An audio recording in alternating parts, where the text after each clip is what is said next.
Sur le moment, Ésaü, à cause de la faim, a perdu la perception spirituelle des choses. Il ne voit que le fait qu'il va mourir. C'est ce qu'il dit. Il dit, je vais mourir. Mais franchement, vraiment, si on étudie bien, vraiment, Ésaü, tu es sûr que tu vas mourir. Tu es sûr. C'est vraiment, donc c'est la première fois que tu as faim comme ça. Tu es sûr que tu vas mourir. Mais en fait, il a tellement faim, il en déduit, non, il va mourir. Hein? Mais oui. Quelqu'un dit, vraiment, Ésaü, hein, comment tu peux faire ça? Toi, attends, va pas trop vite. Lorsqu'on te fait une proposition d'emploi, et que c'est cet emploi et tout, et que tu dis, c'est ça, si je ne prends pas ça, je vais mourir, si je ne prends pas ça, je vais tout perdre. T'es sûr?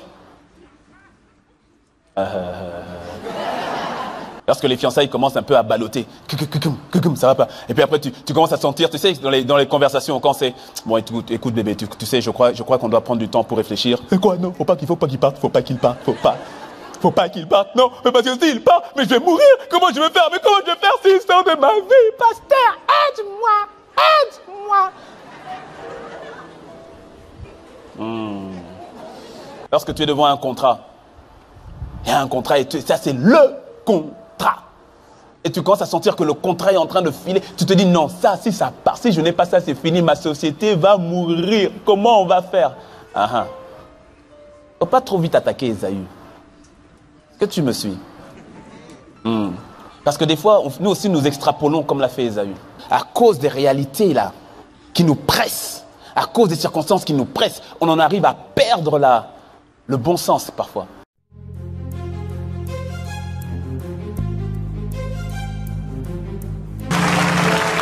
Lorsque Adam a mangé le fruit, pour lui, Adam, c'était le fruit qu'il mangeait. Sauf que dans le fruit qu'il mangeait, tous les royaumes venaient d'être transvasés. Il y a une transaction invisible qui vient de se faire. Il a fait seulement, c'est bon, il n'a rien de spécial ce fruit. À partir de là, transaction. C'est-à-dire, il savait ce qu'il prenait, mais il ne pouvait pas savoir ce qu'il perdait. Et ça, ce genre de transaction, il y en a légion jusqu'à aujourd'hui. Mais que cela ne t'arrive pas dans le nom de Jésus. La transaction spirituelle est toujours plus grande que la transaction physique. De la même manière, lorsque tu as fait la plus belle des transactions qui soit sur terre, c'est-à-dire quand tu es passé du royaume des ténèbres au royaume de lumière. Physiquement, tu ne vois peut-être pas l'étendue de la chose. Spirituellement, cette transaction en fait, elle est infinie. Elle est glorieuse, elle est infinie, elle est énorme.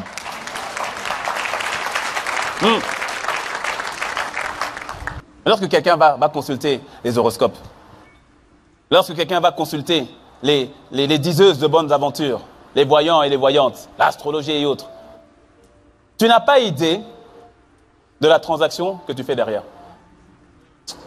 Et l'ennemi, tu vois, l'ennemi peut être très subtil, c'est-à-dire il peut attendre que tu sois vraiment dans une situation de faiblesse pour t'emmener à accepter de signer.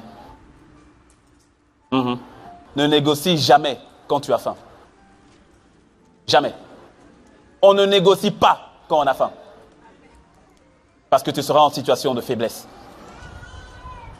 Je me souviens, j'avais, je ne sais plus, 22, 23 ans. Je suis passé par une saison compliquée de ma vie. Vraiment compliquée. Spirituellement, j'étais out. Émotionnellement, j'étais déjà né de nouveau. Spirituellement, j'étais out. Émotionnellement, j'étais vraiment, vraiment à l'ouest. Complètement. Les études, c'était limite, je m'agrippais vraiment, c'était la grâce de Dieu. Mais c'était, bref, j'étais dans le brouillard total. Total. Et je me souviens, dans ces jours, c'est là où j'ai commencé à comprendre comment est-ce qu'agit l'esprit de déprime et de dépression qui peut t'emmener jusqu'à des pensées de suppression. Et je me souviens, je suis à Châtelet, en train de prendre ma correspondance. Et je suis dans le brouillard total. Tu sais, quand tu marches, mais tu as l'impression qu'il ne pleut que sur toi. Il y a des gens qui savent de quoi je parle. Ah ouais, je vois, quelqu'un veut dire, ouais, pasteur, là, parle. Ouais, tu marches, mais tu as l'impression qu'il ne pleut que sur toi. Pourtant, c'est couvert, hein, mais tu as l'impression qu'il pleut sur toi. C'est-à-dire, tes pensées sont tellement assaillies, tellement oppressées, donc tu es dedans. Et j'ai en train de marcher, et émotionnellement, ça n'allait pas. Avec même les proches de la famille, ça n'allait pas. Ça n'allait pas. Et je suis en train de passer, et puis tu vois, il y a des fois les femmes là qui viennent et qui voulaient que je lise les lignes de la main, je voulais que je lise. Tu fais jamais attention à ça. Enfin, j'espère. Là, tu t'arrêtes pas. Enfin, tu t'arrêtes pas. Si tu t'arrêtes, j'espère que c'est pour la convertir à Christ, mais pas pour... Ok. Pas pour dire, ouais, je veux bien, ouais, allez, dites-moi. Ok.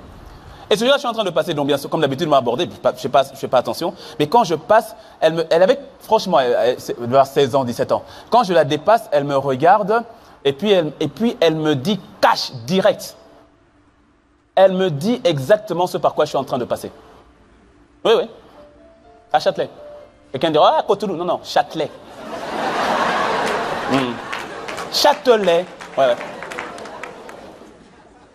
Et elle me dit, c'est-à-dire quand je la dépasse, c'est comme si quand je la dépasse, tu sais, c'est comme s'il y a eu comme les hackers là, c'est comme si elle a pris mes données, directement les infos, parce qu'elle me regardait et elle recevait, bam. Et puis elle me dit, vous avez actuellement, il y a telle personne dans votre famille avec qui vous avez des problèmes et ça vous fait mal au cœur, net. Je me suis arrêté, toudoum. Et elle, tu vois, elle a vu qu'elle a fait mouche, donc elle sourit. Mon frère, ma soeur, je te dis, à ce moment-là, tu n'as pas idée du combat qu'il y avait à l'intérieur de moi. J'avais faim. J'étais dans une situation de détresse. Et tout à coup, elle me propose une solution. Mais à quel prix? Je suis resté là, je me suis retourné, je l'ai regardée. Elle souriait. Le Seigneur m'a vraiment fait grâce à ce moment-là. Parce que tout en moi disait, vas-y, dis-moi en plus. Tout, je te dis la vérité. Tout en moi disait, vas-y, tu vois, regarde, personne ne te comprend autour de toi, tu vois, et tout cela, les parents, ça ne va pas, les frères et sœurs, ça ne va pas. Il y a quelqu'un là qui peut t'aider. Mais à quel prix? Il y avait, je ne sais pas c'est quelle force qui m'est restée dans mon cœur. C'est le Saint-Esprit, il n'y a que lui. C'est comme si, je ne sais pas si quelqu'un a intercédé à ce moment-là, comme si les anges m'ont retenu, m'ont catché. Ils m'ont dit, non, boss, faites pas ça, boss, faites pas ça.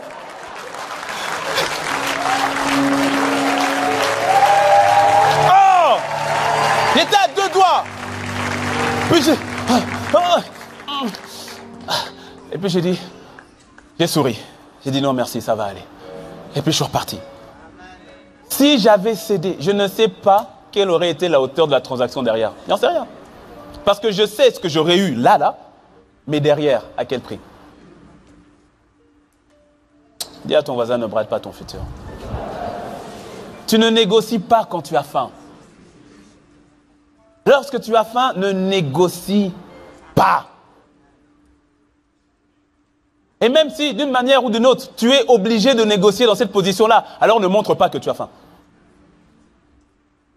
C'est-à-dire, montre que ça va, que tu gères. Tu as faim, j'ai pas faim. Tu as faim, j'ai pas faim. T'as pas faim, j'ai pas faim. T'as pas faim, j'ai pas faim. Tu es tendu. C'est ainsi que même quand tu vas par exemple faire tu vas, ça fait des années et tout au niveau du chômage, sur la précarité, au niveau de l'emploi et autres, et que là il y a un poste, il y a un poste qui se présente. Même quand tu viens pour l'entretien, viens comme quelqu'un qui n'a pas faim. Ne viens pas du genre, oui alors vraiment, votre société elle est trop bien, hein. C'est quoi le nom déjà, hein? Ah ouais, elle est top, ouais, génial. Tu commences à dénigrer les autres sociétés dans lesquelles tu as travaillé. Eux là-bas, ils sont mauvais. Eux, ils sont nuls, je vous dis. D'ailleurs, si vous voulez, je vous donnerai tous les secrets de société là-bas. Non. Sois détendu, tu vois. Ne montre pas que tu as faim. Et quand on te fait on te pose la question, quelles sont tes prétentions salariales? Ne dis pas ce que vous voulez. Là, vraiment, c'est la galère, vous comprenez? Ça fait 3 ans. Là, franchement, ce que vous me donnez, je prends. RSA, je prends. SMIC, je prends. Donnez-moi simplement. L'employeur dit, il a faim. Lui qui était prêt à négocier à 2500, 3500 euros bruts, et puis net. Et puis il va se dire, toi, lui là, on peut donner seulement 1250 net. Il va prendre. Il a faim. Ne montre pas que tu as faim. D'ailleurs, quand tu vas pour l'emploi, vas-y déjà rassasié. Tu es rassasié comment? Rassasié en sachant que tu es déjà béni de toutes les bénédictions célestes qui sont en Christ. Donc tu y vas rassasié. Ouais. Tu ne vas pas te brader, tu y vas rassasié. Tu y vas en sachant déjà que Christ, déjà, toutes les bénédictions sont déjà là. C'est juste un temps pour la manifestation. Mais je ne vais pas, ma source ne vient pas de mon employeur. Mon employeur n'est pas ma source, ce n'est qu'un canal. C'est qu'un canal. Donc si c'est pas là, c'est que j'ai un meilleur canal ailleurs. Ma source, c'est Abba Père, comme on l'a chanté. C'est lui qui est ma source. Donc quand je viens devant toi, avec tout le respect, bien sûr, il y a le respect, la courtoisie, mais je te fais comprendre que quand même, voilà, faut pas... Ah, oui, ben, on va vous payer 1500. Tu dis, mais attendez, quand même, vous avez vu mon diplôme quand même? Non, c'est, viens comme quelqu'un qui est rassasié. Dis-moi amen. Amen. Ma sœur, célibatante et productive. Ne montre pas au bro que tu as faim de mariage.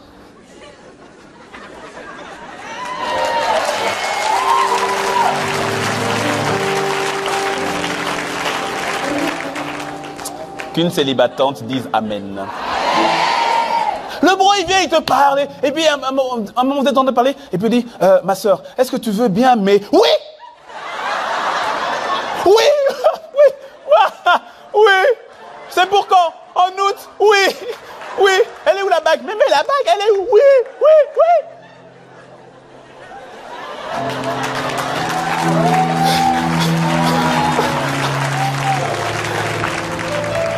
Évitez tout contact visuel. Et le bro, il disait, non, est-ce que tu veux m'écrire un tel... Hein? Et là, t'es parti, tu t'es fait ton film. Film dans lequel tu es productrice, réalisatrice, actrice, figurante, maquilleuse, habilleuse. Oh, mais non! Ma soeur, non! Sois rassasié. Rassasié comment? Tu es l'épouse de Christ. Tu es rassasié. Son amour te comble. Tu es rassasié. Que le bro voit que, au fait, c'est bien sûr, le mariage est une bonne chose, mais que le bro voit que c'est pas lui qui fait la pluie et le beau temps dans ta vie. Il faut qu'il comprenne qu'il y a quelqu'un qui te comble déjà totalement. Dis-moi amen. Et donc quand c'est comme cela, tu sais, l'homme il est un peu chasseur, donc laisse-le un peu te chasser. Il y a des gibiers qui se laissent mourir eux-mêmes. Oh! Je parle aux sœurs célibataires. Oh! Ah ouais! T'as vu ça où? Le chasseur m'en allons chasser. Et puis il arrive, et puis il voit tous les zèbres. Poum, poum, poum. Oh! C'est compliqué. On ne chasse pas dans un zoo quand même. C'est quoi ça? Hein? Laisse-le au moins te trouver. Ça veut dire qu'il a un peu cherché. Donc ça veut dire cours un petit peu. Quand il arrive et tout, cours un peu. Tu vois, fais-le courir un petit peu. Tu vois, il me dit, attends, mais en fait, je t'explique, ma soeur. En fait, je t'explique. Fais-le courir un peu, tu vois. Mais, tu vois, parfois, attends. Mais cours pas trop vite. Non, parce que il y a des sœurs qui sont des sprinteuses. Marion Jones. Hey, go, calme. Tu vois, dose un peu. Tu vois, tu cours. Mets-toi un rétroviseur. Quand tu vois qu'il a ralenti, tu ralentis un peu. Tu doses. Tu repars. Tu doses. Dose un peu. Hein? Mais ne lui montre pas que t'as faim. Oh. Avec une sœur des amours, amen. Ne négocie pas quand t'as faim. Parce que c'est dans ce type de négociation que plusieurs se sont retrouvés à épouser la mauvaise personne. Le tic-tac, l'heure, ça passe. Le prochain qui vient, je le prends. Seigneur, le prochain frère qui m'appelle, je prends. Quand tu vois le numéro, non Seigneur, parle-lui quand même, pas lui. Le prochain. Mais non. C'est pour ça, si tu vois que tu as faim, va te rassasier dans la présence du Seigneur. Tu vois, laisse-le te combler, laisse-le te... Ne brade pas ton futur. Combien des fois, tu vas voir, combien de fois ça m'est arrivé, soit à Cotonou, à Lomé, vous avoir une sœur, tu vois, elle a le talent, elle a le zèle, elle a tout. Et puis elle te dit, pasteur, j'ai trouvé. Toi, tu es content. Et quand elle te montre qu'elle a trouvé, tu dis, Et t'es sûr? T'es sûr? Vraiment, Dieu t'a vraiment parlé? Quand c'est comme ça, tu dis, ok, bon, on va prier, on va prendre. Et quand tu creuses un peu, mais tu remarques qu'au fait, simplement, elle va te dire, non, en fait, oh, pasteur, c'est tic-tac, tic-tac. Mais tu vois, mieux vaut être seul que marié à la mauvaise personne. Non, franchement. Et puis la vérité, c'est que tu n'es jamais seul. De toutes les manières. De toutes les manières. Dis-moi un bon amen. Ne brade pas ton futur. Ne le brade pas. Sois conscient de ce que le Seigneur a pour toi. Et d'ailleurs, il t'a parlé pour plusieurs, il t'a montré. Ou si tu n'es pas au courant, tu n'as qu'à lire ta Bible. Tu as toutes les promesses concernant ta vie dedans. Ne brade pas. Ne négocie pas quand tu as faim. Combien de fois est-ce qu'on n'a pas fait, on n'a pas contracté des dettes toxiques à cause de la pression qu'on avait? Et quand tu faisais cette dette-là, au-dedans de toi, tu savais, tu avais le pain du Saint-Esprit. Mais la pression, te disait, si tu ne fais pas, comment tu vas t'en sortir? Et au-dedans de toi, tu sentais, ne fais pas. Mais le problème, c'est que si tu ne fais pas, tu dis, oui, mais si on ne fait pas, on fait quoi? Et là, tu n'as pas forcément de réponse. Mais tu sens seulement, ne fais pas. Tu dis, mais non, mais je dois faire, ne fais pas. Et tu fais. Et quand tu fais, il y a un soulagement pendant un temps. Parce que quand Ésaü a mangé la soupe, quand il a pris sa soupe, il a pris son pain, tout cela, il a été rassasié pendant un temps. Mais la vérité, c'est que le soir ou le lendemain, il avait encore faim. Donc tu es soulagé pour un temps. Et puis après, tu vois que cette dette-là, tu te dis, qui m'a envoyé? Cette dette attire une autre dette. Tu te retrouves maintenant dans un cercle vicieux où tu dois prendre une dette pour couvrir une autre dette. Et ensuite, maintenant, ce n'est plus ta banque maintenant qui t'appelle, c'est la Banque de France maintenant qui t'appelle. Et ça va jusqu'à. Quand tu creuses, tu remarques que c'est cette dette-là qui, un an plus tard, t'est revenue à la gorge. Mais si c'est ton cas, tu vois, ce passage, ce message n'a absolument pas pour but de condamner ou d'affliger qui que ce soit. Si tu entends ce passage, ça veut dire qu'il y a une voie de sortie. Dis-moi un bon amen. Non, je n'ai pas entendu ton amen. Peu importe dans toutes les situations où tu te retrouves, laisse-moi te dire, si tu entends sa parole maintenant, c'est que le Seigneur veut que tu en sortes et c'est lui qui t'en fait sortir. Dis-moi un bon amen. Ne négocie pas quand tu as faim. Tu te dois de te poser. Pose-toi.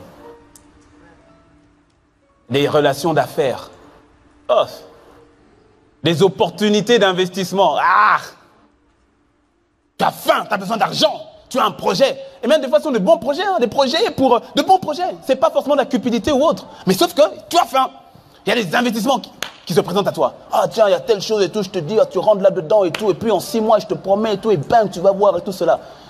Ah, je me souviens, quand j'ai quoi, ouais, 25, 26. Ah, proposition, là, le Forex commençait vraiment à devenir, pour ceux qui connaissent, le marché des devises. Et puis, il y avait un truc de Forex là, qui venait de sortir. Tu investis dedans et puis en 6 mois, tu as 100% ou 60% et tout. Et on te présente ça, tu as faim. Tu n'arrives plus à réfléchir. Tu vois, parce que quand tu négocies comme cela, comment est-ce que tu sais que tu négocies dans la faim? C'est que tu ne prends pas le temps de t'arrêter de demander au Saint-Esprit. Tu ne prends pas le temps de t'arrêter et de dire, Saint-Esprit, toi, qu'est-ce que tu dis? Tu ne prends pas le temps de voir, au fait, de voir plus loin. C'est trop immédiat. Et là, on dit, ouais, dans 6 mois, vous savez, j'ai mis l'argent. L'argent m'a regardé, on s'est regardé. Mais l'argent me dit, t'es sûr, tu es sûr, parce qu'on ne se reverra pas. On ne s'est pas revu. Non, on ne s'est pas revu. On ne s'est pas revu. Après, ça t'enseigne. Hein. Maintenant, quand il y avait 2 opportunités, mais toutes les opportunités ne sont pas mauvaises, t'inquiète. Mais tu ne réagis plus avec il faut que je fasse, il faut que j'aille. Tu es détendu. Ésaïe 30, verset 15 te dit, c'est dans la tranquillité et le repos que sera votre salut. C'est dans le calme et la confiance que sera votre force. Tu dois toujours négocier dans cette attitude-là. Toujours. Toujours. Jamais dans une attitude de faiblesse. Si tu négocies dans la faim, ta condition présente sera tellement forte que ta compréhension des choses on sera troublé. Et tu ne pourras plus jauger ton avenir à sa juste valeur. Et c'est ainsi que tu as des pensées qui commencent à monter. Est-ce que Dieu avait-il réellement dit? Parce que ça fait longtemps. Ou bien parce que apparemment il y a une voie meilleure. Et tu commences à remettre en question ce que Dieu t'avait dit. Parce qu'il y a quelque chose de meilleur. Ne brade pas ton futur. Je l'ai dit au départ, on le voit, le Seigneur parle de nations. Il dit il y a 2 nations qui se battent dans ton ventre. Parce que cette histoire de Ésaü et de Jacob, ou encore ce système de pensée, tu le vois au niveau des personnes, mais tu le vois aussi véritablement au niveau des nations, ou encore au niveau des pays. Il y a des pays Ésaü, il y a des pays Jacob. Oh. Par exemple, beaucoup, pas tous, parce que les choses sont en train de changer, gloire à Dieu, mais beaucoup de pays africains sont des pays Ésaü. C'est-à-dire, ils ont besoin d'infrastructures ou de routes. On dit, ok, on vous fait 3 autoroutes, 2 voies. Quoi? 3 voies. Oh, vous êtes dur en affaires, hein? Bon, allez, d'accord. 3 voies. Mais, en contrepartie, vous nous donnez l'exclusivité de l'exploitation de vos forêts pendant 30 ans. Mais comme on a faim, l'infrastructure là, il y a faim. Et puis, toi, tu vois simplement autoroute là. Tu as dit, dans 6 mois, il y a autoroute. Et puis, tu roules, tu dis, ah, autoroute, il y a 6 mois, autoroute. Mais tu dis, ok, on signe. Alors que l'exploitation de ces mêmes forêts pendant 30 ans te permettrait de construire 1000 fois plus d'autoroutes. Négociation dans la faim. Sauf qu'après, quand Isaïe vient se plaindre, trop tard, tu avais signé.